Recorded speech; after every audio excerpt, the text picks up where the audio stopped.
Ah, there we are. It's all up. Looks absolutely beautiful. James, are you in? Yep, just up here. Come on up. Oh, heck. Bloody freezing out there. Looks Baltic. Just putting up the greatest poster of all time. What do you think? Looks goddamn awful. No, it doesn't. Rocket Doctor sucks. No, he does not. He looks absolutely sexy as hell. Look at those shades. Hey. Anyway, talking of things that suck, we've got to review Sleep No More tonight. Yes, we have. God, we love our subscribers far too much to do this. Do we actually have to review this? Yes, we do. Oh, I'm blooming dreading this. Yep. Hey, dude, do you think the subscribers will understand if we just review Jago, Lightfoot and Strax instead? Yes, because I listened to that earlier and it was bloody brilliant. It is bloody brilliant. Yes, it is. But Indeed. sadly, we've got to be canon to the Doctor Who live-action series. Even if it is Mark Gatiss. Yes, even if it is Mark Gatiss. Well, let's just buck up our ideas, take a deep breath and just get on with it. Take a deep breath. I like what you said there. Thank you. Yeah. My whole life's a sigh. Starting positions. Right. Which Sonic should I use? Peter, which Sonic do you think I should use? No Sonic, because they're terrible. I'd go with Sonic Shades just to piss you off. Sonic technology, it's terrible. I'm all about wearable technology. Hey, I think There's the guy who was just brought this. I mean, why have I brought this? I'm just a hypocrite. Throw it out the window. Yep. I think I'll go with 10. Yes, I agree too, Peter. Did you seriously just fling that Sonic out? I was close to. Really, really close. Yep. Right then. Let's get started. Hello, I'm James Wilson. And I'm Matthew Rowney. And today on Who Addicts Reviews we're going to be reviewing Mark Gatiss' latest turd. Good one. Yes, Sleep. No. Oh, the irony. Ah, Matthew, the irony of this episode, don't you agree? Oh, God, The yeah. simple irony of the fact that the episode is called Sleep No More, and the the plot. What plot? The plot Quotation marks. of the episode was based around a machine that could give you weeks, months worth of sleep in just a small amount of time. Ironic that this episode, in fact, put you to sleep. Yeah. Yeah. Yes. Matthew, would you like to start? The irony to this episode was just incredible. It's I've got to say, this is, I mean, I was concerned. That was one of the words I used when I reacted to this, because at the Doctor Who Festival, we, when we were travelling back, I think it was mostly, we were seeing reaction to this episode, and it was incredibly negative. Yeah. And it was putting us off quite a bit, but we kept saying, no, we must be open-minded, it could be good, come on, focus.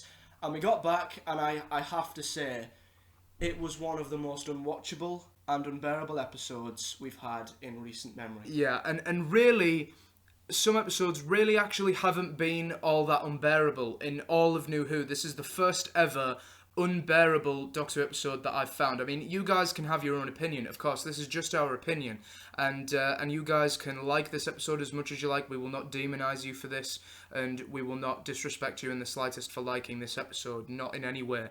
But it's just that with the Wedding of River Song, and in all honesty, I'm not saying it's good, but I'm just saying that with that kind of makes us angry at the fact that it's so inconsistent. It's, it kind of completely balls us up the series arc of Series 6, and in The Forest of the Night, that's just got a stupid plot, really. This is kind of the same way. It has nothing. It has literally nothing to it. That's the only way I can describe it. I mean, other episodes that we dislike, they have something to them. Yeah. They have something that makes them unique. And this, yes, it had the found footage, which we'll talk about, but it just had nothing. Exactly. Usually with a Doctor Who episode, I can watch it because as bad as it is, it's Doctor Who. It's the adventure, it's the characters, it's the time travel. It's the setting. There's always something there that just makes you want to watch. Yeah. But with this, for the first time in as long as I can remember, there was literally nothing that kept me, hooked. And that it concerns me that I feel that way about a Doctor Who episode. Yeah, it's really horrible, and I hope that this does not continue. Of course, we hope that this does not continue in any way, and this is a real fall in the wrong direction after the brilliant two-parter. Exactly, it's a plummet. It is to the Satan pit. Yeah.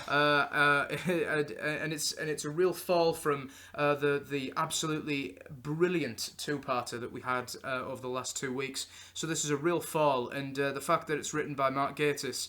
Does it surprise you that this episode is that bad? Well, I know he's been. I would expect an episode like this to be written by Steve Thompson.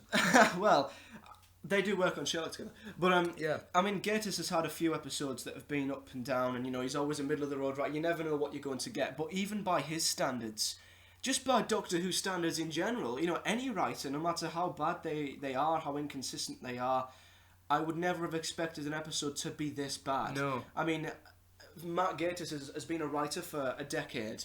He knows Doctor Who. He knows what a good episode is, what it needs, and I'm actually quite worried at the brain damage that may have went on with Mark Gatiss here.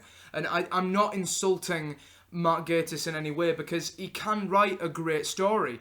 It's just for some reason he's better at executing an episode based in the past for some reason. Like a majority of his episodes are based in the past. And for the first episode that's based in the far, far future, I think it's weird that he just suddenly goes into the future for some reason. I don't know. It's a shocker, this. I'm lost for words, because I would never have expected it. I accept there are bad episodes, but I never expected an episode to have this much of a negative impact on me. Yeah. So where do we start? Yes, well, of course, we start with the beginning. I'd say pre-titles, but there weren't any titles. No, they weren't. No titles at all. Apart from a little word that looked like a word search puzzle. And, when I first heard that there'd be no titles, I thought there'd be a reason for that. Yeah. But that made literally no impact at No, all. no, it didn't. It really didn't work. No, and well, we started with Rasmussen, played by Rhys Shearsmith, who puts together a compiling of the footage of a mission to try and save him. And at first, I'll admit, the first 5 minutes did intrigue me, setting up the plot. That was fine, but it was after that where it just started to go off into this tangent of messy plot development and characters that were just had no impact whatsoever. The characters weren't going towards anything. I mean, yes, those people on that mission, they were on a mission to save Rasmussen, and that was fine. But after they found Rasmussen, what was the purpose? What were the characters driving towards? And there didn't seem to be anything there. So for me, it just started to trail off after the first 5 minutes. The plot stopped. Yeah. It utterly hit a brick wall. I mean, I'll admit, I've got to agree with you. The first 5 minutes, I was sat there thinking, okay, what's the negativity all about? Yeah. The found footage thing was working okay. I was liking it because, I play a lot of first-person video games, which is, it's like found footage. It's from the vision of the character and the protagonist. So at first, this was relating to me, and I was like, I'm loving this. This is like, I felt like I was there in the episode with them characters. Yeah. And then it just stopped. Like you said, once they got Rasmussen out, they hit a brick wall, and then the episode consisted of them running away from sleep dust. Yeah, which we have to talk about. I mean, let me just first say this: that the crew that were tasked with going to go and find and save Rasmussen from this base. What I did actually find. I couldn't find anything likeable about these characters. They weren't given any sort of personality traits, and they were just really, really two-dimensional, and I didn't care for them. I mean, the differences with those games that you play, I mean, games like Assassin's Creed, all those other games that you play in Grand Theft Auto, those characters have depth, they have development. You like these characters, and they're games, so, but with this, it was nothing, there was nothing there. They were the most basic characters they could have created. Yeah. I felt nothing for them, and I can't even remember their names. No. So when they were killed off or whatever, I literally did not care in the slightest. Yeah, and before we finally go on to the Sandmen, honestly, let me just say this: Mark Gatiss, predicting that saying before it happens that all the characters are going to die, saying that before it actually happens, it doesn't work because it takes out the impact. Am I right? Yeah, the way that they set up this episode, the way it put together, the structure was all wrong. Yeah. The way that Rasmussen was popping in, Yeah. I mean, It made the episode feel very disjointed for me. Yeah, it was very stop-starty because every time I thought we were finally going somewhere, Rasmussen would jump in and then he'd start describing what was happening, and then, like you said, he was giving away what was already to happen, which, left out any sort of intensity,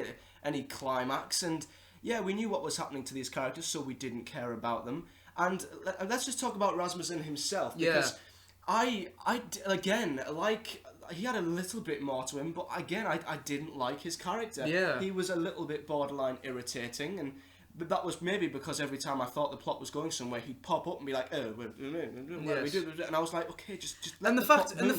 the fact that after he was eaten by the Sandmen and then came back, that made absolutely no sense for me. I mean, that literally It was a mess. Yeah, What it a was. mess. It was an absolute mess of an episode, and it just confused me after that. And I really didn't understand where the plot was going, and the found footage thing. If anything, that kind of made the episode worse. I didn't know where people were going. It looked very confusing. I think it would have worked out a lot better if the found footage would have stayed with one person, and so that we were focusing on one character alone, not multiple. And that's where I think it kind of took a detour in the wrong direction. It started really well, the found footage thing. I found the first 5 minutes were okay. Yeah. And I was actually sat trying to like it because I thought, this is something I've looked forward to. I'm trying to like this. And it just got irritating. Yeah. They were jumping from one character. I mean, there's three characters in a room, and if you're from the perspective of one character, that's fine. And then if something happens to another character, you then jump to their perspective. You can edit that. You can cleverly edit that to make you feel more, like you're part of these characters and feel like you are there with them. But And then when they kept jumping from one character to another for no reason. Like, they were just stood around talking, and it was jump, jump, jump, jump, jump, and then from scene, it was jumping from scene to scene, and then 1 minute they were there, next they were here. It was edited all wrong, and the found footage went from being what could have made the episode incredible to being what kind of killed it. I mean, it made it unwatchable. Yeah, I mean, I understand that found footage. I get that found footage kind of has this need to be a little bit slacky, a little bit amateur. That's kind of what's needed in a found footage. That's, I guess, what's the appeal. It gives you the ability to see it through another person's eyes, and amateur camera work. That's what's needed. To make a found footage episode work. But with this, it just kind of I don't know. It didn't work in the slightest. And then shall we move on to the Sandmen? Oh, bloody hell. Yes. So Do we have to? Yes, we do have to, because now, once the Doctor had actually revealed that these creatures were in fact monsters made out of the sleep dust that you find in the corner of your eye when you get up every morning, I couldn't take them seriously after that. No. After that, it was just, I was like, okay, I'm done. I literally can't take these monsters seriously anymore. And I know what a lot of you people are going to say, and we've had comments like this before, that monsters have been silly in Doctor Who before, and a lot of them to do with Russell T Davies. Russell T Davies, of course, with the Slovene farting monsters that are killed by vinegar. That's, of course, a bit silly. And, of course, the adipose are made out of living fat. Zorbalov speaks for itself. Yeah, exactly. So, Doctor Who has had its fair share of silly monsters. I mean, come on, what, the Happiness Patrol? Back in, I've heard that that's quite a silly story. So, I think that, yes, Doctor Who has had its fair share of silly monsters, but the episode, the characters, the events that are happening, they know that's stupid. They know that's silly, but the Doctor, Clara, all these characters, they are taking them seriously. They are taking them far too seriously. And when the characters are taking the monsters far too seriously, I can't take the characters seriously. Yeah, it has a domino effect. I mean, like you said, I agree when you say that, like with the Slovene two-parter, they were running around and farting, and the characters acknowledged that. Yeah. The characters were like, oh god, they were retching. They're like, oh, this is. Would disgusting. you mind not farting when I'm saving the world? So the characters were, they were interacting with the silliness of that, and we could relate to that because it made us see that they were silly at the same time.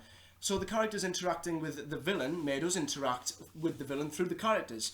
And in this, the concept of these villains is ridiculous. You know, sleep dust. I mean, how the hell are you meant to take that seriously? And the fact that the characters were taking the sand dust in, they were running around acting like they were the freaking most menacing and evil and deadly race they'd ever faced. And I agree, I could not take that seriously in the slightest. How can you run away from sleep dust? Yeah, exactly. It's just, they were a ridiculous villain, and you said in a previous take, it was almost as if Gatiss was forcing a villain into an episode. They've got this machine that is based around sleep, so, we need a villain. Let's make it out of sleep. Yeah. It's just, no. An episode can work, technically, without a villain. Midnight, technically, sort of, did not have a villain. We didn't have to see these creatures. Yeah, it was and like... with fan footage, that would have actually worked. Yeah, better, definitely. I mean, it's like Stephen Moffat said to Mark Gatiss. We keep blaming Stephen Moffat in every review, but it really isn't blaming him. It's almost as if someone genuinely said to Gatiss, I'm not particularly saying Stephen Moffat, but I'm thinking someone might have said to Gatiss, you kind of need to have a monster in this episode. You need to. And Gatiss was like, oh, right, I wasn't expecting to put a monster in there, but I guess I can squeeze one in. Yeah. You know, and that's what he did. He squeezed it in where it wasn't needed. And what did you think of the purpose as to why, because I know people are going to comment on this, there was technically a purpose as to why these monsters came into being, which was the sleep dust was evolved, mutated from the machine. What did you think of that explanation? It's forced once again. I mean, how else would you get sleep in your eye? These tiny little things in your eye to becoming these deadly monsters. You mutate them. I mean, it worked for the plot. It was convenient. That's all I can really say. So yeah, the threat was ridiculous. And let's talk about the setting, because it's been used countless times before, and the corridors were next to identical to Under the Lake and Before the Flood. Yes. It's like they didn't even make an effort to change the setting. I mean, a ship that it's careering towards Neptune, that should be an incredibly climactic and intense setting, but it just wasn't. Yeah. It just did not work. Yeah, I mean, didn't they say something about Japan or something merging? Yeah. And I would have thought that there would have been... I mean, there was a Chinese monster mask or something on a wall, and, it seemed like that was genuinely the Under the Lake set, but but what was added on was a few Chinese, decorations and stuff. That's what it seemed like. And I don't know, it really seemed you are exactly right. It looks like a reused set, but we can't really tell, because apparently we thought that one set actually looked like the TARDIS corridors, but it actually wasn't. It was I think that was Under the Lake as well, wasn't it? It was exactly this. Yeah. So the setting did not work for me, and that in turn killed the threat and killed any sort of engagement that we should have had with the episode. All of these things together just put you completely out of it. Exactly. And I was out of it completely. Yeah, so was I. Now let's talk about the so-called twist of the found footage. Now People have been calling this genius. No, it is not genius. So the found footage, it turns out, ladies and gentlemen, shock, horror, there was never any cameras at all. There is no CCTV on this base whatsoever. It's the dust. The dust is watching them. Oh my goodness. I'm never going to be able to sit in my front room with dust ever again. Yeah, seriously, that made what was already a ridiculous plot that was fail even more. I mean, seriously, the found footage, the cameras and stuff, that was literally all the episode had left. And what was with the static? Every couple of seconds. Yeah. I was like, right, the static in itself looked ridiculous, and it was just annoying. Yeah. I mean, if I was trying to listen into a deep conversation that they were having with characters, or I was really into a very intense, dangerous scene, it would go, and I was like, what's going on? And then, there was the scene where that guy was I think he was on the brink of getting killed by the Sandmen, and he had to sing that song into the mic thing. Yeah. What? I mean, actually, if I'm honest... How do you expect us to take that seriously? Actually, if I'm honest, the song was probably the best part of the whole episode. I couldn't get that. Bum, bum, bum, bum, Like, bum, bum. it just made... I mean, it's like Gatiss was saying, right, this episode needs to be incredibly intense. Let's just make it impossible to be intense. Let's just make it silly. In Mark Gatiss's defence, it is quite an original concept, and I do sort of, I would shake his hand for at least coming up with the idea. Of course. But that's the thing. Found footage fails in every format it's in. Horror movies, It's got a more bad track particular. record, yeah. Yeah, found footage. It's very rarely a good format. Credit for them for trying it. Yeah, exactly. Good credit to them for trying it and stuff, and at least attempting to make found footage look original. Something we've never had. But it was just executed in a stupid way. And I think if the setting was different, if the monster was at least different, I can actually honestly say Love and Monsters was a better example of a found footage episode than this was. Yes, it was. Yeah, because I would actually go back and watch Love and Monsters rather than Sleep No More. I would, and I never thought I would actually say that because with a found footage episode, it makes you much more. It makes you more personal. It makes you more in the episode. You are there with them, and because you are in that very experience, you are literally experiencing every single thing that every character is. The characters have to be very, very good. The monster has to be very, very good. The setting does. The plot does. For a found footage episode to work, we see it in so many horror movies.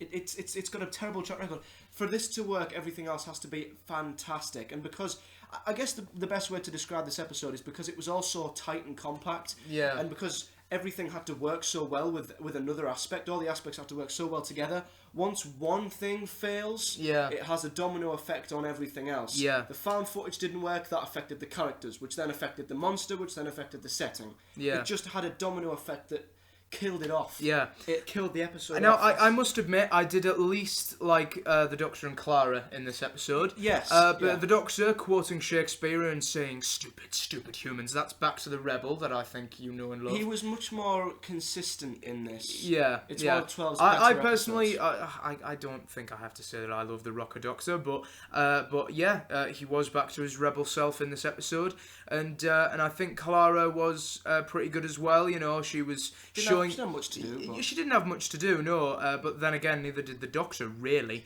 they were literally running around corridors. Yeah, they were. They were running down corridors. We heard roaring, and Rhys Shearsmith, I think, may have actually been the closest thing to a good character in this episode. And he even wasn't that No. spectacular. No, he I wasn't. mean, like we said earlier, once the plot hit a brick wall, all the I didn't characters hit a brick wall. get that later on in the episode when the stasis chamber was just walking past the so-called cameras and stuff. I didn't get that. Just cargo in transit. Contact is not permitted. And then and then it cuts back to the characters. I'm like, what the hell was that? Was I watching a different episode for a second? And it turns out that what was in that was the same as what they'd been chased by. Yeah, it was. Great. It was the same. It was a Sandman. It was weird. It's just that was the same thing. You pretty much set up the same thing that they were dealing with. Maybe if the monster at least looked different. Maybe if it looked like half human, half Sandman. Maybe that would have looked a bit better. But it was full on Sandman, and I was like, what? How does that make it? Just because the guy was asleep for 5 years, and that this guy was patient zero, shouldn't he at least look a bit different? He should have been the big bad boss. Yes. And he really wasn't, and he was destroyed in seconds. Yeah. And then the episode just stops. It just stops. well, to be honest, after 5 minutes, it did just stop. Yeah, it did just. It hit a brick wall, Yeah. and then at the end, it just, I don't know, it did Yeah. hit a bigger brick wall. Apparently, Stephen Moffat wants a sequel to this. God. Sleep Reborn. That's for anyone who knows our trilogy. But yes, so the episode just stops. Rhys Shearsmith is on the screen once again. He's been killed again a second time. The audience is like, what? What the hell? I'll admit, can I just say, the editing for him turning into the sand guy looked good. Yeah, it looked very good. I got to admit, it looked quite creepy when he was going, "Excuse me, you've got something there that in the can corner give of you your eye." nightmares. Yeah, that was a bit creepy, and I've got to admit, Rhys Shearsmith was great in that last bit.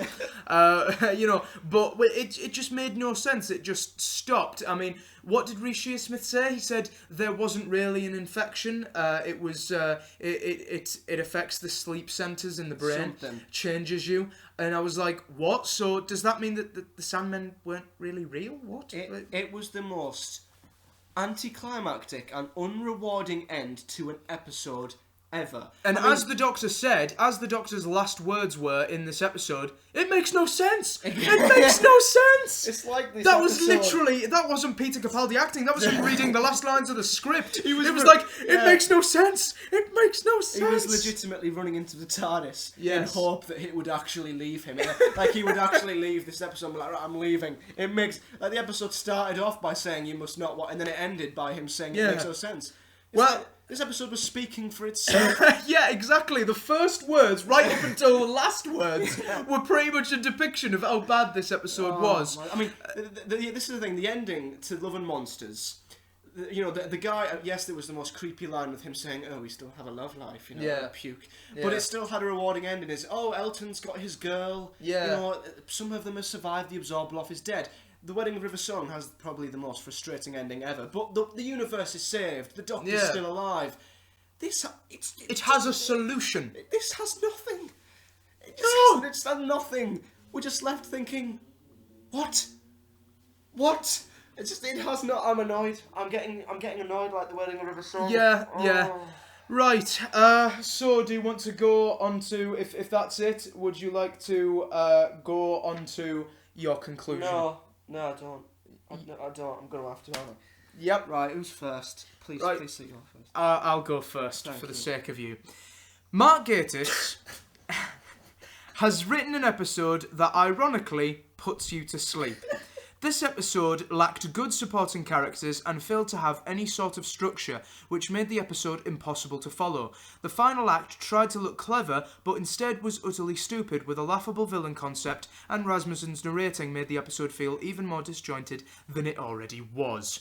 The plot lacked any sense and just stops dead, leaving me confused.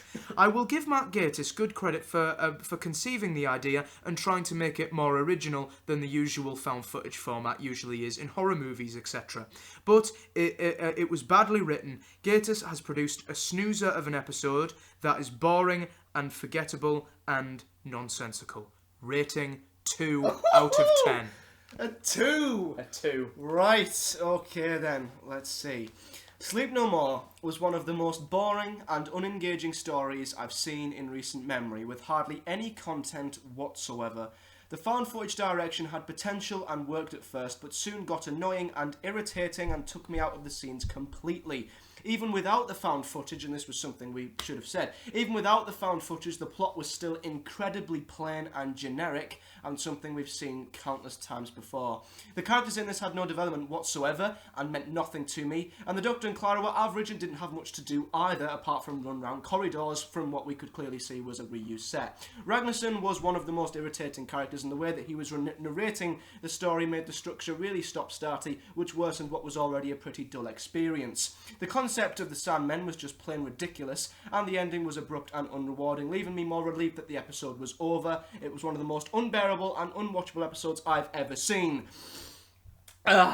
Overall, Sleep No More, oh my goodness, had literally nothing. I cannot think of one fundamental positive at all. I would go as far as to say it was worse than Love and Monsters, and even The Wedding of River Song. You heard it here first. Without doubt, one of the worst of the revived series. I feel rather concerned to give it this rating. I'm also ashamed to say that this episode gets a 2 out of 10. Wow. Oh my goodness. 2 2s. 2 out of 10s, ladies and gentlemen. Right. I don't believe it. You heard it here first. James and Matthew from Who Addicts Reviews actually hate this episode more than The Wedding of River Song in the Forest of the Night. Yes. Is that fair to say? And Love and Monsters. And Love and Monsters. So yes, ladies and gentlemen, for what is probably Clara's penultimate episode, not a very good one. You would have thought the writing would have to be top-notch so close to Clara's departure. So then, ladies and gentlemen, we will see you in our preview for the hopefully great It Better Be, because it looks sad. We'll see you guys in our preview for Face the Raven. One positive, it can only get better. It can only get better. Can't get any worse.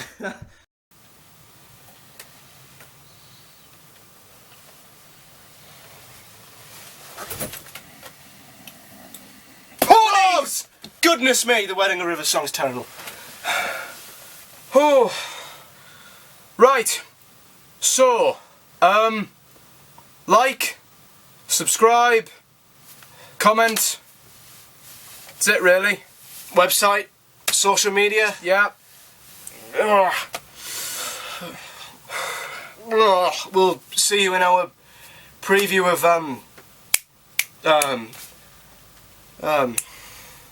Face the pigeon. Face the pigeon. Oh God! Oh! James. No. Get it up. Right, Doctor Who. James.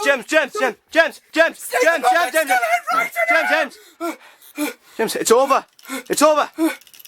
We've done it. I had this horrible dream. Stephen Moffat. Matthew. Stephen Moffat was still head writer Sorry. in 2030. His head was in a jar. James. It's over. We've survived. But I'm sorry that episode has affected me so bad. I need to go home and have a sleep. So I can't watch The Walking Dead tonight. I'm sorry. I need to go home and have a sleep. So I'm absolutely done. I'm done. I'm just. That was scary. I mean, the only thing that could make this even worse is if something I hated even more just popped out at me. Surely that can't happen. I spoke too soon. You and your guitar, your sonic shades. You and your slim cut suit and your short hair. I love you, Rocker Time Lord. I love you, Rebel Time Lord. You are just absolutely the best. You are the best 12th Doctor we've got. I love you. Simply the best. Down, down. Better than the Rebel one. Down, down. Well, Rebel Time Lord, I'll see you in Series 10 because sadly, the Rocker won't be around much longer. Shut up! He didn't mean that. He didn't mean that. I did. Shh. I'll see you at your rock concert. I will. Good night, you beautiful rebel. Rock on. Rock off. Rock on! Really, rock off. I hate you! I hate you more! I'll see you tomorrow.